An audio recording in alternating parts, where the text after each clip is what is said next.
Seneng mulu. Selanjutnya itu tebak kata. Nah, model pembelajaran dengan tebak kata ini bisa menjadi salah satu yang menyenangkan juga. Ini biasanya kita menyiapkan beberapa kertas, ya, kertas kecil gitu. Itu berisi sebuah pertanyaan yang beserta jawabannya, dan itu membuat mereka antusias, menarik, ingin tahunya. Oh, ini nih apa ya? Ini apa? Ini apa? Sehingga situasi pembelajaran tadi menjadi menyenangkan. Selanjutnya ada Dragon Ball. Dragon Ball ini seperti anime dari zaman saya dulu sampai sekarang. Dragon Ball ini masih. Tetapi Dragon Ball dalam pembelajaran ini itu lebih pada membuat kelompok, dan memberikan pertanyaan. Nah, pertanyaan ini saling diberikan kepada temannya ketika belajar bersama.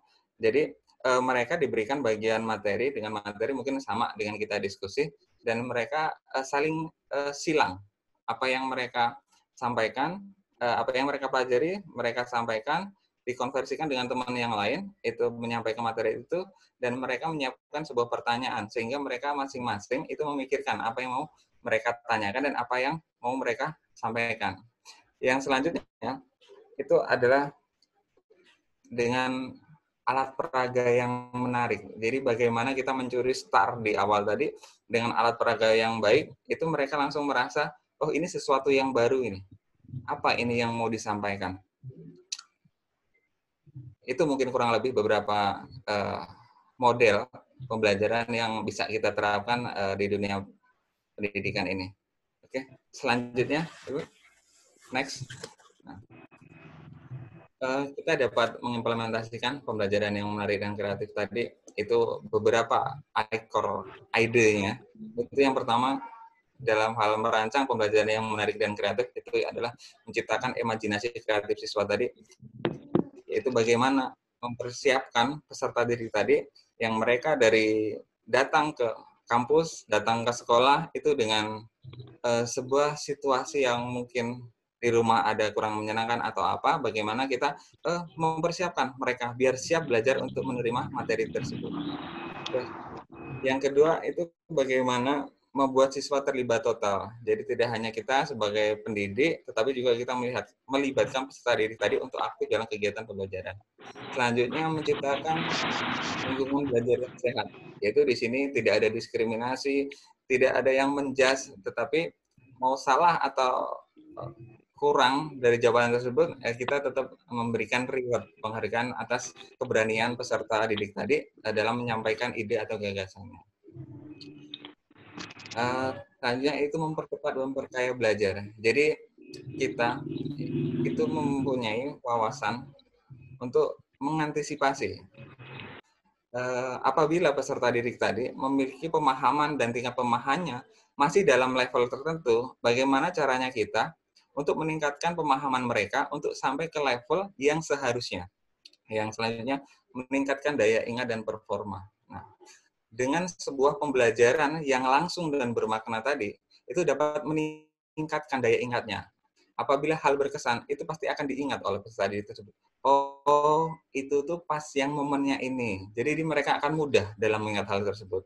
Selanjutnya, itu mempercepat proses rangkaian pembelajaran dengan kita men-setting, mendesain yang mau kita sampaikan tadi untuk sampai tujuan seperti apa, itu memang sangat dibutuhkan. Yang selanjutnya, membangun masyarakat belajar yang efektif. Dengan memberdayakan semua fasilitas yang ada, dukungan internet yang ada, fasilitas yang ada, dan kemampuan yang kita miliki untuk menarik, membuat nyaman peserta didik tadi, itu sangat berpengaruh demi kemajuan pemahaman peserta didik. Yang selanjutnya itu meningkatkan penggunaan teknologi. Mau tidak mau, kita harus merubah, mengikuti zaman. Karena yang kita didik tadi adalah generasi milenial yang mereka sangat melek teknologi. Jadi kita memang sebagai pendidik, mau nggak mau kita harus belajar tentang ilmu teknologi tadi. Kita harus mengikuti yang tadinya kita nggak bisa Zoom, mau nggak mau sedikit kita belajar Zoom. kita tadinya malas menggunakan media-media sosial atau apa, memang sekarang zamannya seperti itu. Kita sebagai pendidik juga harus mengikuti hal-hal tersebut itu demi kemajuan pembelajaran peserta didik. Dan tidak hanya itu, dengan fasilitas internet kita bisa maksimalkan yang mungkin pemahaman kita masih lemah dalam hal tersebut, kita bisa mengupgrade pengetahuan kita lewat hal internet tersebut. Begitu juga dengan peserta didik, biarkan mereka tidak hanya menerima informasi dari satu arah dari kita, mereka bisa mengecek atau mengklarifikasi atau mensinkronkan pengetahuan benar nggak sih yang disampaikan pendidik atau bapak guru, ibu guru itu kalau ini seperti ini. Nah, kita selalu memberikan sebuah ruang bahwa mereka bisa mengakses pengetahuannya itu di luar sana dan mensinkronkan yang ada di sekolah. Yang akhirnya bisa kita klarifikasi bahwa ini begini-begini dan itu akan lebih membuat wawasan itu menjadi lebih luas lagi. Sepertinya materi ini yang bisa saya sampaikan pada kesempatan pagi hari ini. Mungkin nanti kita bisa sharing lagi kepada Bapak Ibu pendidik yang ada di sini untuk menambah pendalaman bagaimana kita menciptakan pembelajaran yang menarik dan kreatif sehingga suasana proses pembelajaran yang menyenangkan tercapai dan kedalaman materi yang ingin kita sampaikan dan tujuan pembelajaran ini akan tercapai. Tetap semangat bagi rekan-rekan pendidik untuk dalam mengupayakan mencerdaskan kehidupan bangsa. Pesan saya ada dua hal mungkin dalam kehidupan yang saya lakukan sampai saat ini. Yang pertama, pendidikan bukan segalanya, tapi awal dari segalanya kita bisa memulai sebuah karir. Yang kedua, apabila kita tidak bisa menjadi yang terbaik, lakukanlah yang terbaik untuk versi kita. Semoga kita tidak menyesal di kemudian hari. Mungkin sekian yang bisa saya sampaikan dalam materi ini. Mungkin nanti kita bisa sharing di segmen diskusi.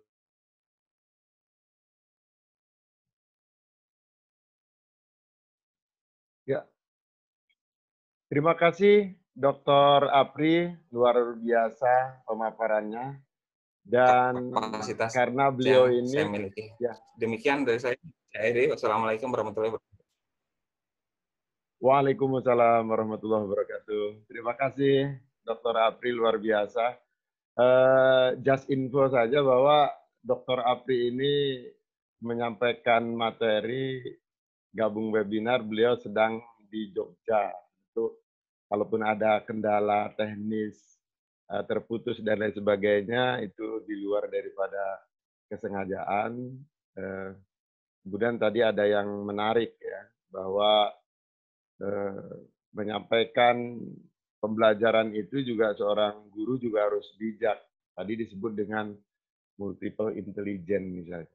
Tapi tentu saja untuk katakanlah mengelaborasi atau menggali lebih dalam, tentu nanti peserta dipersilakan untuk Q&A atau menyampaikan secara langsung dengan raise hand atau melalui chat ya, seperti itu.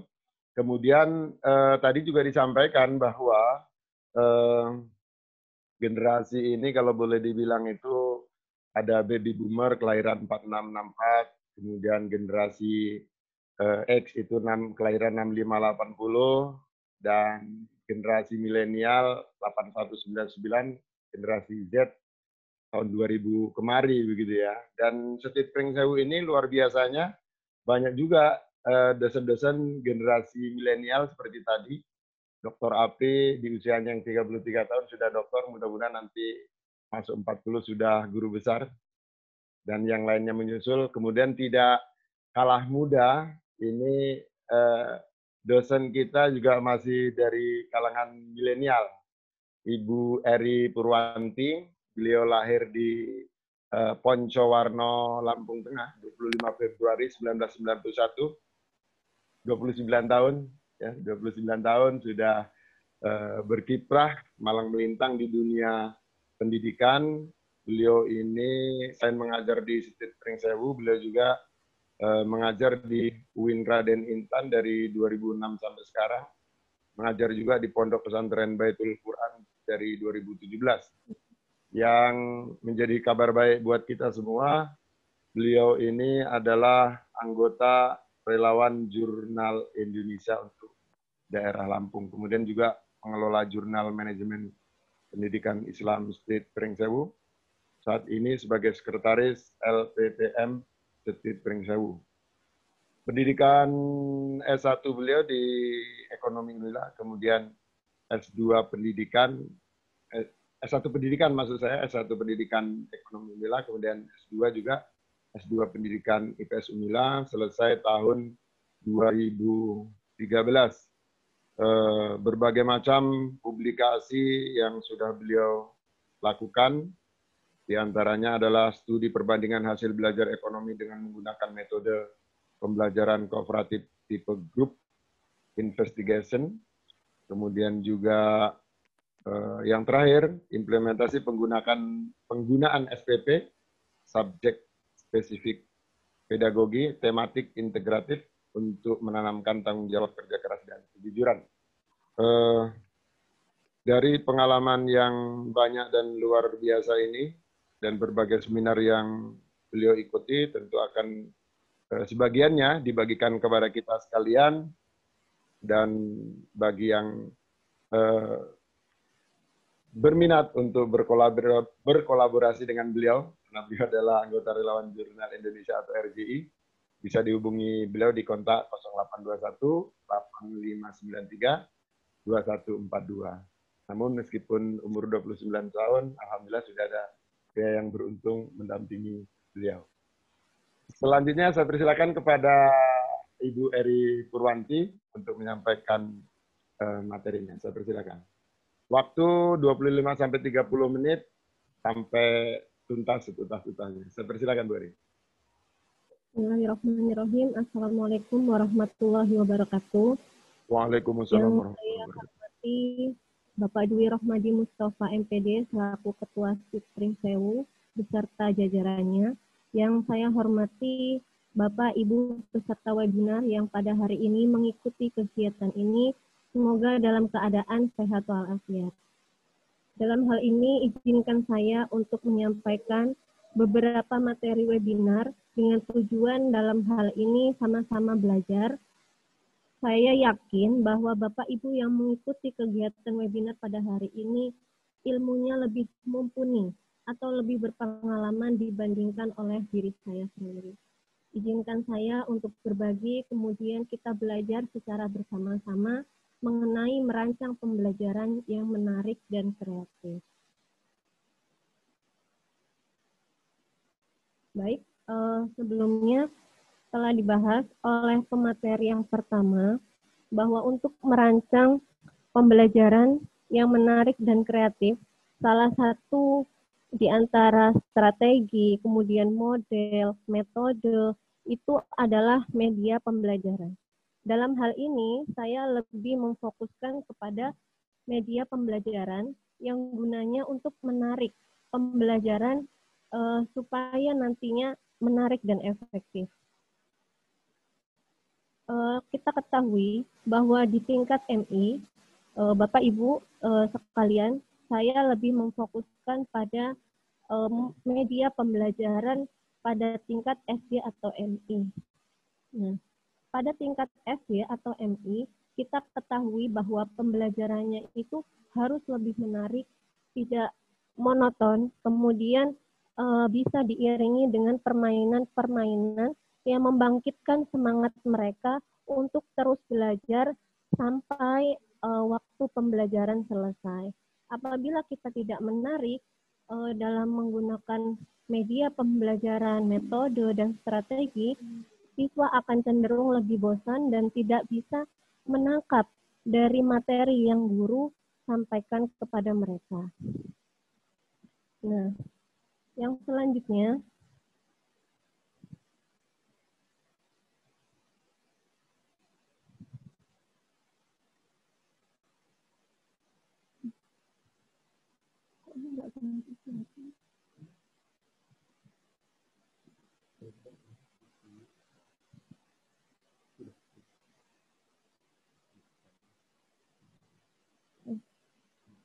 mohon maaf Bapak Ibu sekalian, tadi ada sedikit gangguan. bahwa dalam hal ini yang akan saya bahas yaitu mengenai apa itu media pembelajaran. Kita semua sudah tahu ya Bapak Ibu bahwa media pembelajaran itu adalah media atau alat untuk menyampaikan informasi pembelajaran kepada siswa-siswi kita agar pembelajaran itu dapat diterima dengan baik.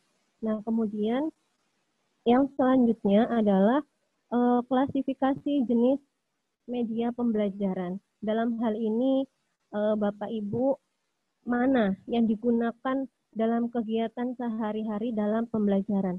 Apakah media yang diproyeksikan, media yang tidak dapat diproyeksikan, atau yang lainnya? Sedikit dibahas bahwa media yang diproyeksikan itu adalah media yang dapat ditampilkan ke dalam bentuk tertentu. Nah, kemudian apabila media yang tidak dapat diproyeksikan itu adalah sejenis alat peraga, kemudian media-media yang lain yang itu tidak berbasis dengan IT. Nah, kemudian yang selanjutnya itu adalah audio video, yaitu media output yang berbentuk audio atau video. Nah, penggunaan media ini lebih digunakan oleh mata pelajaran seperti bahasa Indonesia dan bahasa Inggris yang lebih berbasis mendengarkan atau listening. Nah, kemudian yang selanjutnya itu adalah multimedia berbasis komputer. Nah, salah satu contohnya adalah sejenis dengan PowerPoint yang saya tampilkan ini adalah multimedia berbasis komputer. Kemudian kita harus tahu bahwa dalam memilih media pembelajaran itu kita harus mengetahui faktor pemilihan dan pemanfaatan media pembelajarannya seperti apa. Kita tidak bisa memilih media pembelajaran sesuka hati, yaitu kita harus memperhatikan beberapa faktor. Yang pertama, diantaranya adalah tujuan pembelajaran yang akan dicapai. Kita akan mencapai apa pada pembelajaran hari ini? Kita sesuaikan dengan perangkat pembelajaran sejenis RPP dan silabus. Kemudian yang kedua, karakteristik siswa. Mohon maaf dalam slide saya itu mahasiswa, yang dimaksudkan adalah siswa. Karakteristik siswa kita, apakah cenderung aktif ataukah pasif? Apabila kemudian karakteristiknya ada lagi yang lain, yaitu siswa itu cenderung gagap teknologi atau tidak, itu untuk lebih ke kelas-kelas yang tinggi dalam arti kelas 4, 5, dan 6. Untuk saat ini, banyak siswa itu yang tidak gagap teknologi karena mengingat bahwa handphone diantaranya itu sudah dipegang dalam kehidupan sehari-hari oleh mereka. Jadi seperti alat permainan untuk mereka. Kemudian yang selanjutnya adalah kondisi yang ada. Jadi kita harus menyesuaikan dengan ketersediaan yang ada di lingkungan kita mengajar. Apakah alatnya itu menunjang untuk kita menggunakan media pembelajaran yang berbasis komputer, kemudian media yang tidak dapat diproyeksikan, itu kita harus bisa menyesuaikan dengan karakteristik atau kondisi yang ada di lingkungan sekitar. Kemudian yang terakhir itu adalah materi pembelajaran. Materi pembelajaran yang akan kita sampaikan itu mengenai apa? Tidak mungkin ya Bapak Ibu apabila kita tidak membahas mengenai bumi, itu kita menyediakan global. Jadi kita sesuaikan. Apabila kita membahas tentang perhitungan, kita bisa menyediakan untuk di tingkat SD atau MI, bisa buah-buahan, kemudian tongkat, ataupun benda-benda yang lainnya yang dapat menarik pembelajaran mereka. Kemudian dari beberapa media yang saya sampaikan, di antaranya itu ada media audio, itu memiliki kelebihan dan kekurangan. Kelebihannya itu yang pertama adalah fleksibel, kemudian relatif lebih murah. Dalam hal ini media audio itu adalah media yang bisa didengar, bisa bentuknya tip, kaset, dan yang lainnya. Kemudian lebih ringkas dan mudah dibawa. Kemudian kekurangannya apa? Bahwa dalam hal ini memerlukan peralatan khusus, memerlukan kemampuan khusus untuk pemanfaatannya. Yang selanjutnya adalah media video. Media video itu memiliki beberapa kelebihan. Di antaranya adalah memanipulasi waktu dan ruang. Kemudian kita menampilkan objek yang terlalu kecil, besar, dan berbahaya. Nah, kemudian cocok untuk mempelajari keterampilan motorik siswa kita dan menyajikan gambaran dengan lambat. Kemudian kekurangannya ada, yaitu memerlukan peralatan dan kemampuan khusus untuk memanfaatkannya. Yang selanjutnya itu adalah media berbasis komputer. Salah satunya seperti PowerPoint yang saya gunakan ini adalah termasuk media berbasis komputer. Bapak Ibu yang memiliki akses, kemudian akses jaringan internet yang bagus ataupun alat penunjang yang bagus, bisa menggunakan PowerPoint untuk pembelajaran yang lebih menarik. Perlu digarisbawahi dalam hal ini adalah sekolah atau lingkungan Bapak Ibu bekerja yang mendukung alat penunjangnya untuk digunakan dalam media berbasis komputer. Apabila tidak menunjang, kita sebagai pendidik tidak boleh memaksakan untuk menggunakan media berbasis komputer ini. Kelebihannya diantaranya adalah memungkinkan terjadinya interaksi, mohon maaf di sini siswa dan materi pelajaran, kemudian belajar secara individual sesuai kemampuan siswa, menampilkan unsur audiovisual, dan langsung memberikan umpan balik. Kemudian menciptakan proses belajar yang berkesinambungan. Bapak Ibu sekalian, bahwa pembelajaran di tingkat SD atau MI itu tidak sama dengan materi pembelajaran di tingkat perkuliahan atau di perguruan tinggi. Banyak Bapak Ibu guru di lingkungan saya tentunya itu yang mengajarkan materi kepada anak didiknya itu seperti menyampaikan materi pada teman-teman yang sudah levelnya itu mahasiswa, dan itu tidak direkomendasikan.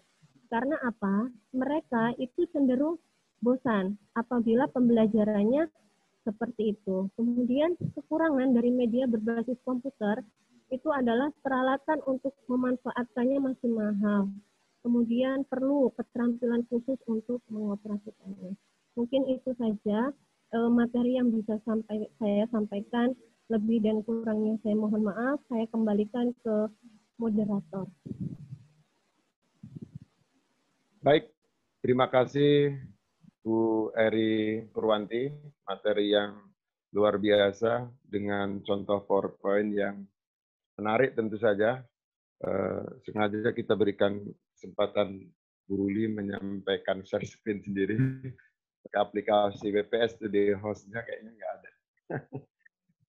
Selanjutnya, jika Bu Eri Purwanti ini adalah Ketua Prodi PGMI, kemudian akan kita undang narasumber berikutnya, Bapak Amrullah Khairul Ma'arif, dan tidak kalah muda, beliau 29 November 1991, namun sudah juga ada wanita yang beruntung mendampingi beliau, kontak beliau di 0822 6918 853.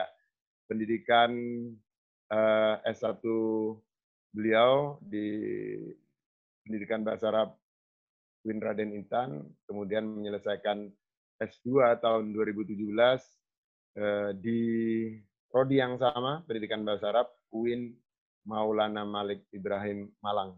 Ada teman-teman yang dari Jawa atau Malang.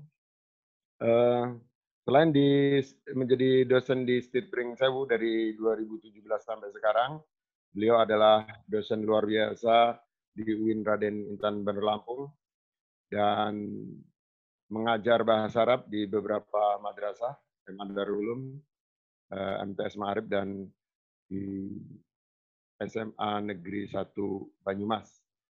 Sebagai Ketua Prodi Bahasa Arab, tentu kemampuan bahasa beliau, bahasa Indonesia baik, bahasa Arab jahid jidan, bahasa Inggris very good, tentu pengalaman beliau sebagai Ketua Prodi Bahasa Arab, kemudian pendidikan beliau yang cukup lumayan dari UIN Malang, tentu akan berbagi dengan kita, ditambah pengalaman-pengalaman beliau di berbagai event seminar, diantaranya seminar nasional di Hari Bahasa Arab Sedunia, UIN Malang, Desember 2015, kemudian seminar internasional, Thesis and Dissertation Research, Pasca Sarjana UIN Maulana Malik Ibrahim Malang, 26 November 2015. Berbagai event, baik nasional, lokal maupun internasional, workshop dan seminar, sudah beliau ikuti. Oleh karenanya, kita undang dan kita berikan kesempatan kepada bersama Bandung, kepada narasumber.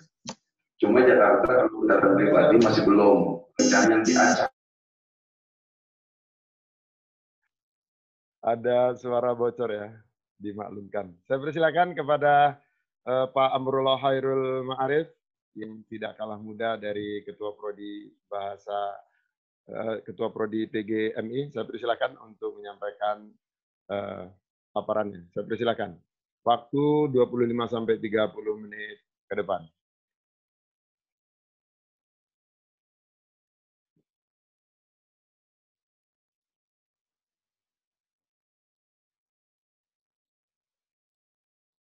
Amrullah?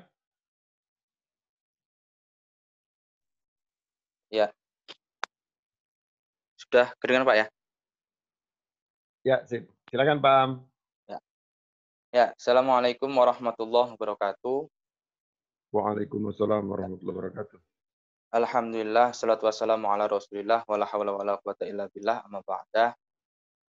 Terima kasih pada Bapak Moderator, Bapak Haji Salamun yang telah memberikan kesempatan waktunya kepada saya untuk berbagi informasi terkait dengan merancang pembelajaran bahasa Arab yang menarik dan kreatif.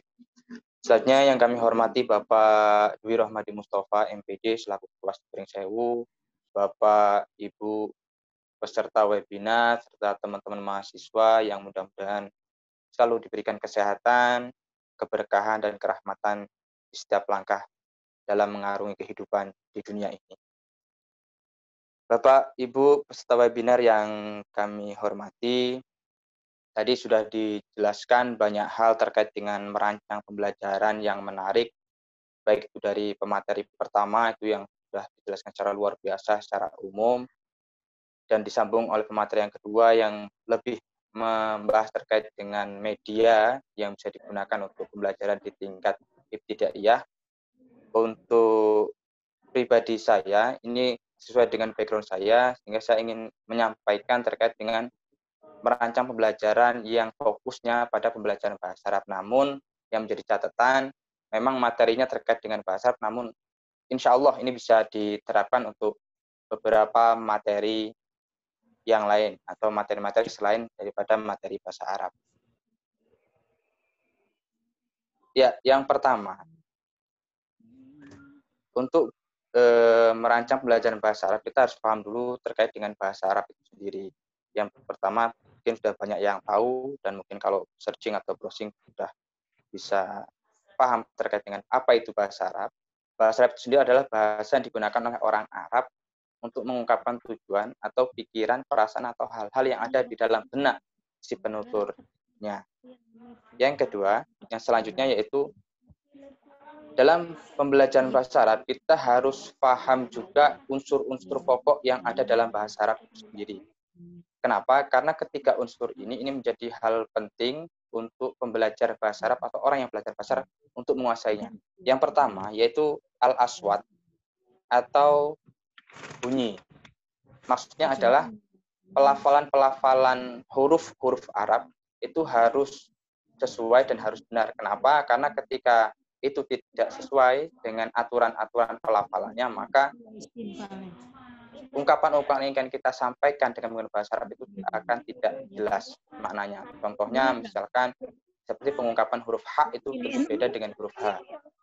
Kan seperti itu. Nah, selanjutnya itu ada al-mufradat atau kosakata. Unsur yang kedua ini menjadi unsur yang tidak kalah pentingnya karena memang seseorang yang belajar bahasa Arab itu harus menguasai banyak kosakata, apalagi untuk bisa kita membaca tulisan Arab, untuk kita bisa berbicara bahasa Arab dan sebagainya, itu kita harus hafal banyak kosakata. Yang selanjutnya, unsur yang ketiga itu adalah al-qawaid atau kaidah atau tata bahasanya. Yang tentunya setiap bahasa itu mempunyai kaidah atau tata bahasa masing-masing, yang bahasa Arab pun punya. Dalam bahasa Arab itu ada dua kaidah atau tata bahasa. Yang pertama adalah al-qawaid an-nahwiyah atau kaidah nahwunya. Yang ini membahas terkait dengan kedudukan-kedudukan kata dalam kalimat.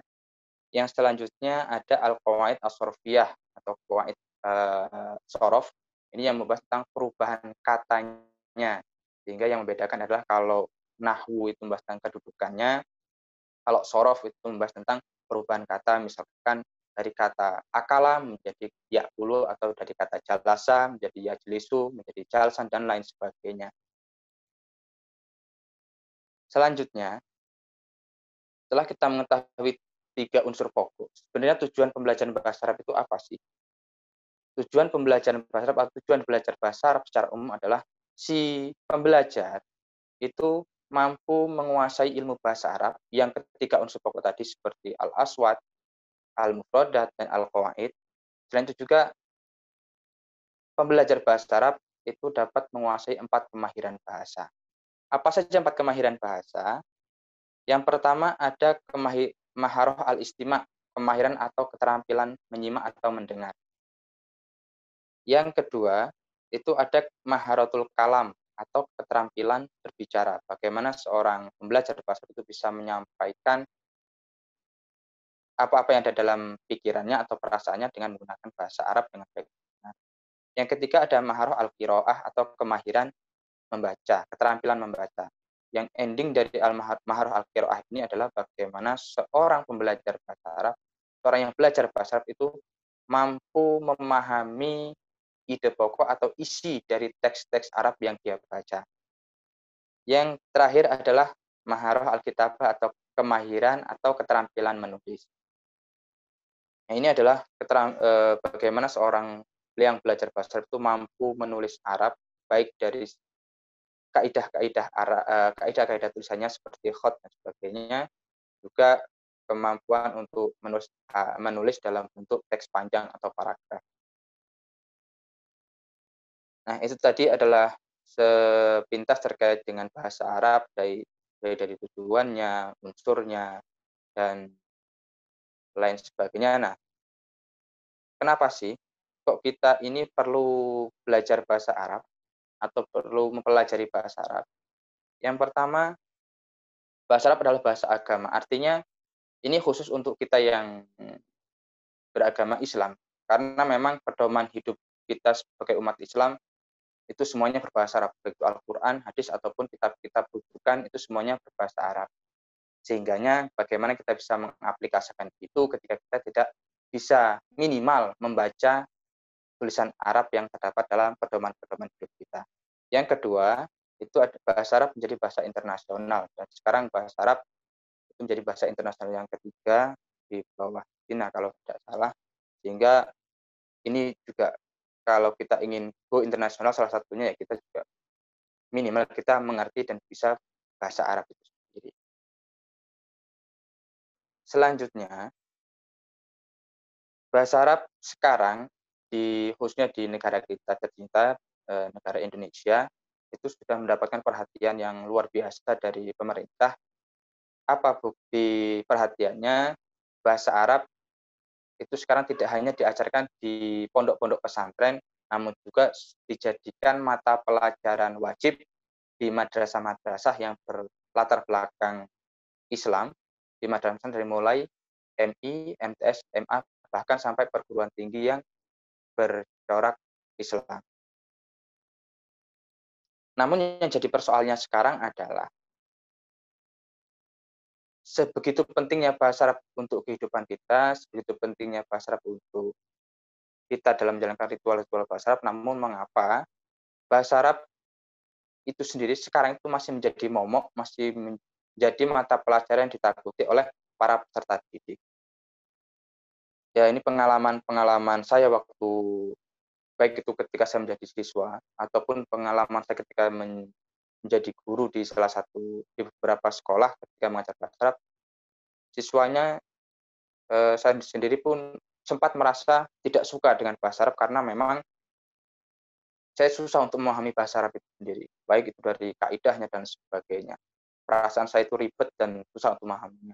Nah, setelah saya pahami dan saya analisa, ternyata ada beberapa faktor yang menjadi penyebab mengapa mata pelajaran bahasa Arab itu jarang disukai oleh para peserta didik. Yang pertama, faktor-faktor yang mempengaruhinya itu adalah materi bahasa Arab yang terlalu banyak. Kita tahu di dalam buku bahasa Arab yang menjadi pegangan para guru baik di tingkat MI, MTS ataupun MA, itu materi bahasa Arabnya mencakup satu tema itu mencakup beberapa 3 unsur dan ada 4 kemahiran, sehingga di satu tema pelajaran itu mencakup ada al-aswadnya, ada qawaidnya, ada mufrodatnya, ada maharatul kalamnya dan lain sebagainya, sehingga ini menjadi numpuk untuk diajarkan dan bahkan guru pun sampai terkadang bingung untuk mana yang mau saya sampaikan terlebih dahulu karena memang materi bahasa Arabnya itu terlalu banyak. Yang kedua, itu monotonnya dalam penggunaan metode pembelajaran. Maksudnya adalah pembelajaran yang berlangsung khususnya untuk materi bahasa Arab itu yang dulu sering dijalankan yaitu yang banyak digunakan adalah metode ceramah dan metode hafalan. Itu saja, sehingga ini menjadi kebosanan sendiri bagi siswa, bahkan siswa itu akan menjadi benci karena memang ya tadi yang disampaikan oleh pemateri pertama itu siswa hanya disuap-suapi tanpa adanya kesempatan untuk siswa itu mengeksplorasi, sehingga dia hanya duduk diam dan mendengarkan. Yang efeknya adalah menjadi kebosanan dan lama-kelamaan menjadi kebencian terhadap materi ajar, bahkan bisa merambah ke guru yang mengajarnya. Nah, apa sih faktor yang menyebabkan penggunaan metode terlalu monoton oleh guru-guru bahasa Arab? Itu yang pertama, minimnya pengetahuan metode. Nah, kalau untuk guru-guru yang di era milenial mungkin sudah tidak asing dengan metode-metode pembelajaran, karena memang sebenarnya metode pembelajaran terus berkembang, bahkan sekarang tidak hanya puluhan metode, tapi bahkan ratusan metode, dan metode-metode tersebut tidak hanya bisa diterapkan untuk materi-materi yang lain, materi-materi pelajaran umum, tapi juga bisa diterapkan dan dikembangkan untuk materi pelajaran bahasa Arab. Faktor yang kedua itu terlalu banyaknya tugas atau beban guru di luar mengajar.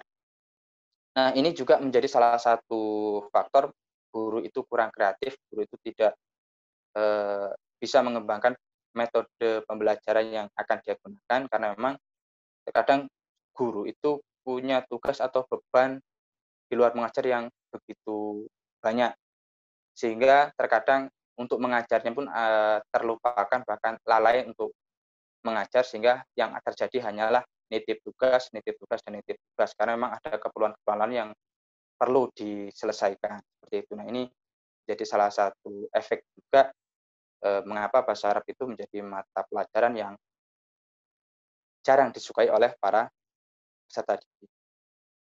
Atau faktor yang ketiga, yang ini yang mungkin ya lazimnya itu tidak terjadi pada kita selaku pendidik, yaitu malasnya guru untuk berkreasi.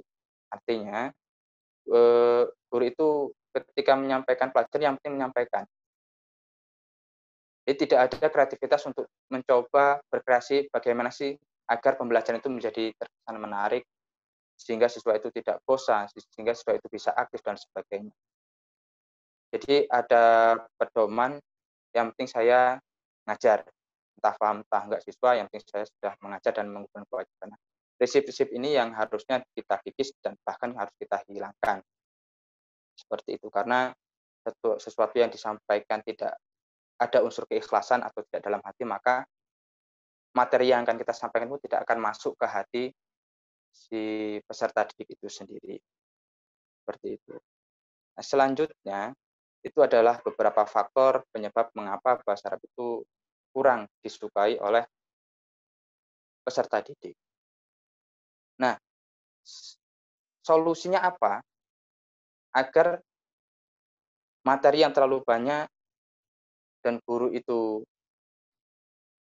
agar pembelajaran bahasa itu bisa menjadi menarik, solusinya adalah tugas seorang guru merancang, mendesain pembelajaran itu menjadi pembelajaran yang sangat menarik, sehingga peserta didik akan selalu ketagihan atau mungkin bahkan rindu dengan gurunya atau dengan materi yang akan disampaikan, karena memang gurunya itu kreatif, sehingga setiap kali pertemuan selalu ada perbedaan-perbedaan dalam penggunaan metodenya. Ya, selanjutnya cara untuk merancang pembelajaran yang menarik itu ada beberapa cara atau langkah yang bisa kita terapkan. Yang pertama, bagi seorang guru yang ingin merancang pembelajaran yang menarik, itu yang pertama harus pahami dulu tujuan pembelajaran. Yang kedua, pahami objek pembelajarannya atau dalam hal ini peserta didik. Yang ketiga, kuasai materi pembelajaran. Yang keempat, kuasai metode pembelajaran. Yang kelima, kuasai media pembelajaran. Nah, ini beberapa langkah yang bisa kita terapkan untuk selanjutnya bisa kita merancang pembelajaran itu, proses pembelajaran bisa menjadi menarik sehingga bisa mengikis ketidaksukaan peserta didik terhadap materi ajar khususnya untuk mata pelajaran bahasa Arab. Yang pertama, cara yang pertama itu tujuan pembelajaran. Jadi tujuan pembelajaran bahasa Arab itu ada 3 tujuan sebenarnya yang bisa kita pecah. Yang pertama tujuan secara umumnya yaitu si peserta didik atau pembelajar bahasa Arab menguasai ilmu bahasa dan 4 kemahiran bahasa. Artinya pembelajaran bahasa Arab itu yang outcome-nya atau ending-nya itu seorang pembelajar itu mampu menguasai ilmu bahasa baik dari aswatnya, baik dari mufradatnya ataupun dari ilmu kaidahnya, serta menguasai 4 kemahiran bahasa yang sudah saya sebutkan tadi. Ada kemahiran atau keterampilan menyimak atau mendengar, berbicara, menulis, dan membaca. Yang kedua, dari masing-masing unsur tadi, dari ketiga unsur dan 4 kemahiran itu mempunyai tujuan masing-masing yang memang itu harus kita pahami, dan tujuan pembelajaran ini yang terkadang lalai dari perhatian seorang guru. Kadang guru masuk kelas itu yang dilihat hanya materi tanpa melihat apa sih tujuan-tujuan yang hendak dicapai atau ending pelajaran yang harus dicapai oleh siswa pada saat pembelajaran itu berlangsung. Yang pertama ada al-aswat, al-mufrad, al-qawaid, dan 4 kemahiran bahasa. Contohnya misalkan al-aswat itu endingnya adalah, tujuan dari al-aswat sendiri adalah bagaimana seorang siswa atau peserta didik itu mampu melafalkan, mampu mengucapkan bunyi huruf, kata, dan kalimat dengan baik dan benar. Baik dari sisi panjang pendeknya, dari sisi keluarnya huruf atau dalam ilmu tajwid dikenal dengan makharijul hurufnya, itu harus sesuai. Jadi ketika itu tidak sesuai dan tidak benar, maka akan terjadi yang namanya miskomunikasi, karena memang ketika salah pengucapan huruf itu akan salah juga dalam memahami makna yang disampaikan oleh si penutur. Yang selanjutnya, tujuan pembelajaran untuk masing-masing tingkatan. Kita ketahui untuk pembelajaran bahasa Arab itu ada 3 tingkatan. Ada tingkatan mubtadi atau tingkatan dasar, ada tingkatan mutawasid, ada tingkatan mutaqaddim. Yang tentunya tujuan pembelajaran bahasa Arab untuk di masing-masing tingkatan itu mempunyai tujuan masing-masing atau mempunyai standar kompetensi yang masing-masing yang harus dicapai. Karena kenapa? Kalau kita tidak paham dengan ini, maka bisa terjadi materi-materi yang disampaikan untuk mutaqaddim itu disampaikan untuk mubtadi, atau sebaliknya materi-materi yang mubtadi disampaikan kepada untuk yang tingkatan mutaqaddim. Ketika itu terjadi, yang ada adalah kejenuhan dalam belajar ketika memang materi yang harus disampaikan untuk mubtadi itu disampaikan kepada mutaqaddim, ataupun sebaliknya akan terjadi kerancuan bahkan kebingungan bagi peserta didik ketika materi-materi yang disampaikan untuk tingkatan mutaqaddim disampaikan kepada untuk tingkatan yang mubtadi. Yaitu terkait dengan tujuan pembelajaran yang tentunya kita tahu tujuan pembelajaran itu harus kita pahami benar-benar, kita pahami betul-betul, karena ini menjadi fondasi awal, menjadi fondasi untuk kita bisa menentukan langkah-langkah sebelum kita melakukan proses pembelajaran. Seperti menentukan materinya, menentukan metodenya, bahkan menentukan media yang akan kita gunakan. Selanjutnya, itu objek pembelajarannya atau dalam hal ini peserta didik. Tadi saya sampaikan untuk peserta didik, itu untuk materi pembelajaran bahasa Arab itu ada 3 tingkatan peserta didik, ada mubtadi, mutawasid, atau mutaqaddim. Nah, masing-masing tingkatan ini tentunya materi yang disampaikan atau metode yang digunakan atau media yang dimanfaatkan itu tentunya berbeda untuk yang mubtadi, mutawasid, ataupun mutaqaddim, sehingga kita harus paham peserta didik yang akan kita ajar itu masih dalam tingkatan mubtadi, mutawasid, atau mutaqaddim. Yang kedua adalah psikologi peserta didiknya. Ya, psikologi peserta didiknya. Kondisi atau psikologi peserta didik itu bisa dipengaruhi oleh lingkungan, sehingga kita harus bisa menyesuaikan kira-kira pembelajarannya itu dilakukan pada waktu kapan. Karena memang psikologi peserta didik untuk pagi hari, ketika proses pembelajaran dilaksanakan di pagi hari atau di jam-jam pertama atau jam kedua, itu akan lebih segar dan lebih siap untuk menerima dibandingkan dengan kondisi-kondisi ketika pembelajarannya dimulai setelah zuhur atau setelah sholat zuhur dengan alasan ngantuklah dan sebagainya. Ini si pendidik atau guru atau kita semua selaku pendidik itu harus paham sehingga kita bisa berkreasi, sehingga kita bisa merancang pembelajaran itu walaupun toh anaknya yang tadinya malas-malas ngantuk menjadi tidak malas dan tidak ngantuk, seperti itu. Sehingga kita harus paham betul kondisi peserta didiknya, baik dari sisi tingkatan atau psikologi. Yang berikutnya adalah materi ajar. Jadi sebelum kita merancang pembelajarannya, kita harus juga paham terkait dengan materi ajar, khususnya untuk bahasa Arab. Jadi yang pertama, idealnya seorang guru bahasa Arab itu harus menguasai materi kebahasa Araban secara keseluruhan. Baik itu dari sisi aswad, rodat, ataupun qawaidnya, ataupun dari 4 kemahiran tadi. Idealnya seperti itu. Karena kenapa? Misalkan kalau kita tidak menguasai secara keseluruhan, itu akan menjadi kerancuan ataupun penyampaian materi yang tidak utuh. Contohnya untuk materi qawaid. Materi qawaid itu sendiri untuk materi qawaid tata bahasa Arab itu sangat banyak, sehingga ketika itu tidak kita sampaikan secara utuh, maka yang terjadi adalah misinformasi tadi.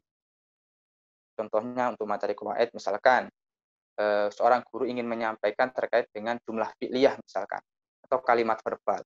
Di dalam jumlah fi'liyah itu ada beberapa kaidah, ada beberapa item yang harus dipelajari. Yang pertama ada fi'ilnya, ada fa'ilnya, ada maf'ulnya. Nah, masing-masing item itu ada pecahannya lagi. Kalau fa'il itu seperti apa, maf'ulun itu harus seperti apa, dan sebagainya. Kalau ini tidak kita kuasai dengan baik, maka yang terjadi adalah tadi misinformasi atau tidak utuhnya informasi yang disampaikan kepada peserta didik. Nah, pertanyaannya, bagaimana ketika memang seorang guru bahasa Arab itu sendiri tidak menguasai secara keseluruhan, minimal materi yang akan diajarkan, yang akan disampaikan kepada siswa kita kuasai benar-benar dan kita kuasai baik-baik, sehingga materi itu bisa kita sampaikan, minimal materi yang akan kita sampaikan bisa kita sampaikan dengan baik dan secara utuh. Yang selanjutnya adalah metode pembelajaran. Sudah disampaikan terkait dengan metode pembelajaran oleh materi pertama. Metode pembelajaran, strategi, teknik, dan permainan bahasa itu sungguh luar biasa banyak. Tinggal bagaimana seorang guru itu bisa mempelajarinya sehingga itu bisa kita gunakan sebagai alternatif metode ketika kita melaksanakan pembelajaran. Contohnya misalkan seperti materi Al-Qawaid itu bisa kita ajarkan tidak hanya dengan metode ceramah, tapi juga bisa diajarkan dengan metode bernyanyi atau dengan metode model match dan lain sebagainya. Nah, kenapa kok ada metode bernyanyi dalam materi Qawaid? Yang kita tahu mungkin video di YouTube sudah banyak di-share ketika anak-anak pondok pesantren ketika belajar nahwu itu banyak melantunkannya dengan menggunakan lagu-lagu. Yang fungsinya apa? Karena memang tanpa kita sadari, ketika kita menghafal sesuatu yang itu dilakukan dengan nyanyian atau aransemen lagu, itu akan lebih mudah diingat dan dihafal daripada kita menghafalnya hanya dengan yang manual saja. Sehingga ini metode bernyanyi bisa menjadi alternatif untuk kita gunakan dalam proses pembelajaran bahasa Arab, khususnya untuk al-qawaid. Dan al-mufradat itu pun sama, bisa digunakan dengan metode bernyanyi, bisa menggunakan puzzle dan lain sebagainya. Ada 4 kemahiran, itu juga bisa, tidak harus selalu dengan menggunakan praktek-praktek, tapi juga bisa menggunakan fisik berantai, talking stick, bermain peran, bercerita, atau tadi yang disampaikan oleh Dr. Apri terkait dengan Dragon Ball dan sebagainya, itu juga bisa kita terapkan untuk pembelajaran bahasa Arab. Nah, selanjutnya adalah media. Yang kita tahu media itu ada media audio, media visual, dan media audiovisual.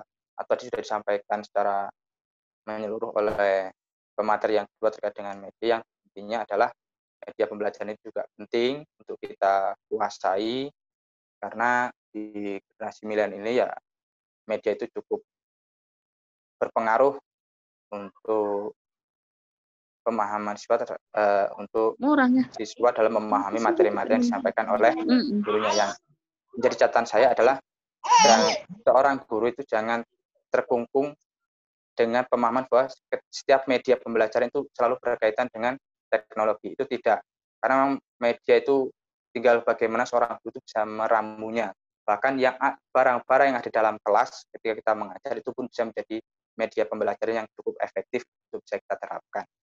Nah, setelah kita menguasai paham dan menguasai 5 tadi, nah baru kita bisa melakukan perancangan yang mudah-mudahan ketika itu kita terapkan, kita dapat merancang atau mendesain proses pembelajaran itu sehingga proses pembelajaran bisa berjalan dengan menarik dan tidak mengesankan yang bosan dan sebagainya.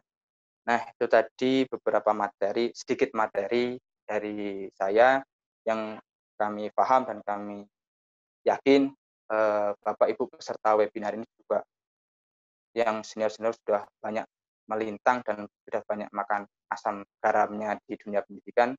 Saya rasa lebih paham. Nah, ini sifatnya bukan menggurui, tapi sharing informasi, dan untuk saya sendiri itu butuh banyak masukan, karena dari sisi usia saya masih muda dan dari sisi pendidikan pun bisa dibilang baru kemarin selesai S2-nya, sehingga masih butuh banyak pengalaman, informasi, dan masukan-masukan dari para senior dan para Bapak Ibu serta webinar pada hari ini.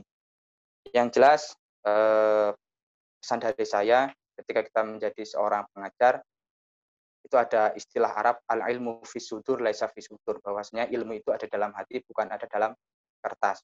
Kenapa? Kalau itu ilmu hanya ada dalam kertas, maka ketika kertasnya hilang, maka ilmunya pun akan hilang.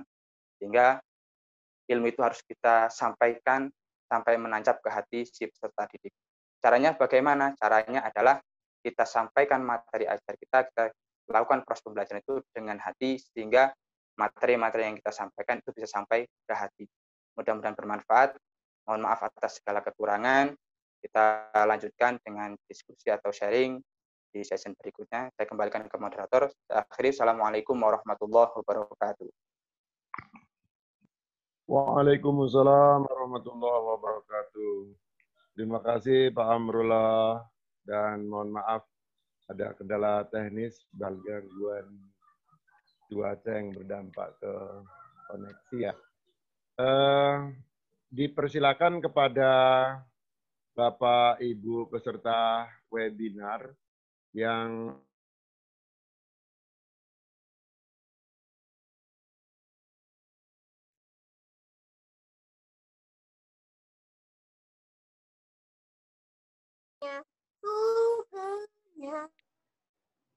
Maaf Pak Salamun, suaranya putus-putus. Suaranya kurang jelas, Pak. Suaranya hilang, Pak. Malah hilang. Hilang. Ya, karena di sini pengaruh sinyal ya. Lagi cuacanya mendung, jadi sinyalnya naik turun. Mohon dimaklumi ya, Bapak Ibu. Sambil nunggu Pak Salamun kembali. Ada kiriman. Ketawa.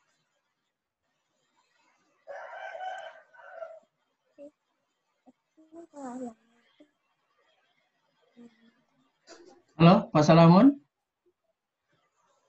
Cek.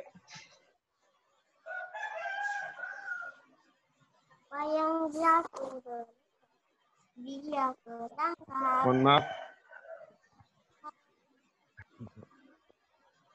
Mohon maaf, ada gangguan signal barangkali ya. Ya, silakan Pak. Dr. Apri? Ya. Terdengar ya dengan baik ya? Station. Ya Pak, clear. Hari. Ya.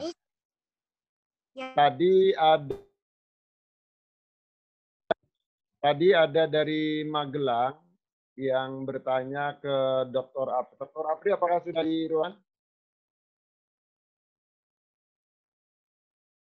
Oh iya Pak, Dr. siapa? Apri? Iya Pak. Oh iya. Ya, tadi saya lihat di kolom chat ada yang bertanya karena di sini karena habis restart barangkali chatnya hilang.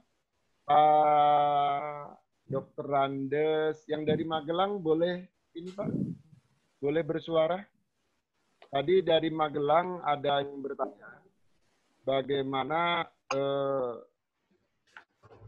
strategi kita menghadapi peserta didik yang katakanlah mengalami disleksia dan diskalkulia ya, kesulitan membaca dan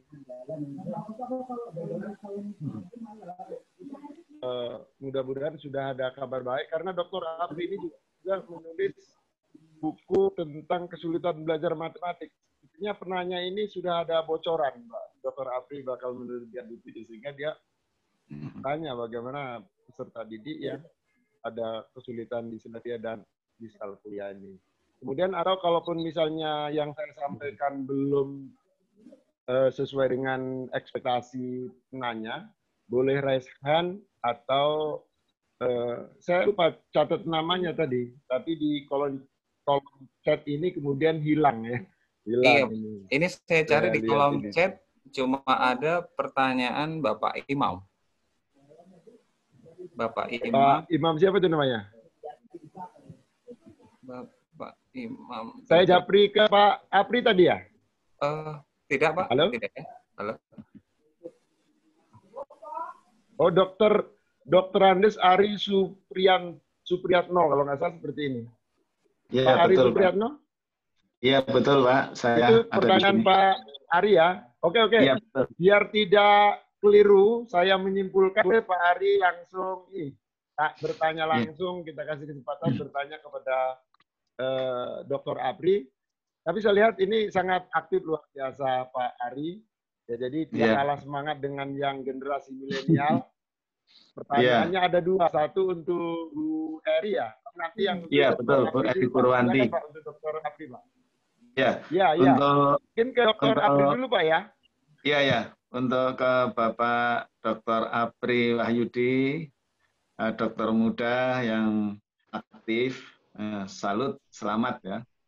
Pertanyaan saya tadi sudah disampaikan oleh host tadi bahwa untuk mempersiapkan pembelajaran yang menarik ini, memang apa yang dilakukan itu bagus ya, secara seperti itu. Tapi mungkin tidak semua peserta didik itu bisa menerima apa yang telah dipersiapkan oleh pendidik, oleh pengajar, ya.